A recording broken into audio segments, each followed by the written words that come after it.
আসসালামু আলাইকুম ওরহমতুল্লাহি ওবরকাতুহু। আজকে আমি একটা গুরুত্বপূর্ণ বিষয় নিয়ে আপনাদের সামনে হাজির হয়েছি।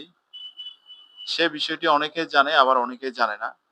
যারা জানে না তারা আজকে জানার পরে তাদের চোখ কপাল উঠে যাবে। কেন নয়?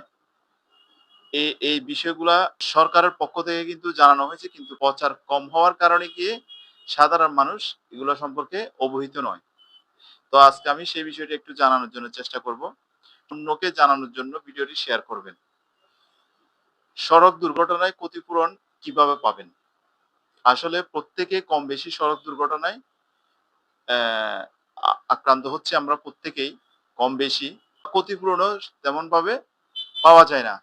সো এই ক্ষতিপূরণ বাবদ কিন্তু সরকারের একটা আইন আছে। সেই আইনের আওতায় অ্যা যারা দুর্ঘটনা আহত হয়, এরপরে কর্মক্ষমতা হারায়, এরপর পাশাপাশি আপনার যারা নিহত হয় প্রত্যেককে অ্যা একটা আর্থিক সহায়তা ক্ষতিপূরণ দেওয়া হয়। সে বিষয়টি কিন্তু অনেকে জানে না। তো আসুন আমি একটু সংক্ষিপ্তভাবে আলোচনা করি। কিছু সহজ ধাপ অনুসরণ করলেই আপনি পেতে পারেন ১ থেকে ৳৫,০০,০০০।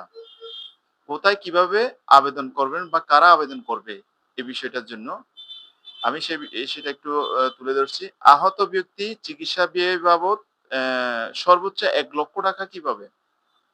আপনার ক্ষতিপূরণ পাবে।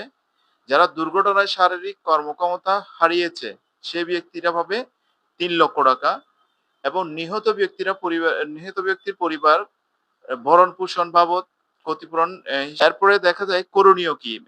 এখানে করণীয় হচ্ছে আপনার থানায় সাধারণ একটি ডায়েরি করা লাগবে। থানার সে সাধারণ ডায়েরির কপি লাগবে। পাশাপাশি আপনি যেখানে দুর্ঘটনা আক্রান্ত হয়েছেন বা দুর্ঘটনা আপনার হয়েছে, সেই জায়গায় একটা ভিডিও ফুটেজ লাগবে বা ছবি লাগবে এখানকারের। মানে আপনি যে এই স্থানে দুর্ঘটনা আক্রান্ত হয়েছেন। এর পাশাপাশি আপনাকে যখন ডাক্তারে বা মেডিকেলে বা যেখানে চিকিৎসাধীন অবস্থার জন্য নেওয়া হয় বা চিকিৎসার জন্য নেওয়া হয়, সেই জায়গায় আপনি কি করবেন? সেখানকার ডাক্তারের যে এ যাবতীয় কাগজপত্র সবগুলার একটা ফটোকপি সংগ্রহ করবেন বা কপি সংগ্রহ করে রাখবেন।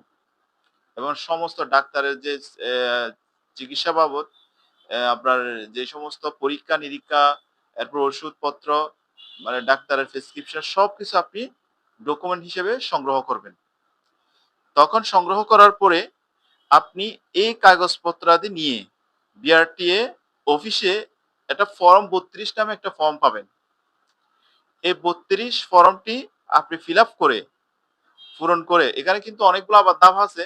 অনেকে যারা জানে না, যারা জানে তাদের থেকে জিজ্ঞেস করে নিবেন বা ওখানকার কিছু কর্মকর্তা আছে আপনাকে সহযোগিতা করবে। ঠিক আছে? আর যারা একেবারে অপারগ আমাকে সরাসরি আমার সাথে যোগাযোগ করতে পারেন বা আমাকে নক করতে পারেন।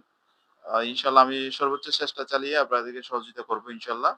তো ভিডিওটি অবশ্যই সবার কাছে শেয়ার করবেন। না হয় অনেকে জানবে না বিষয়টা।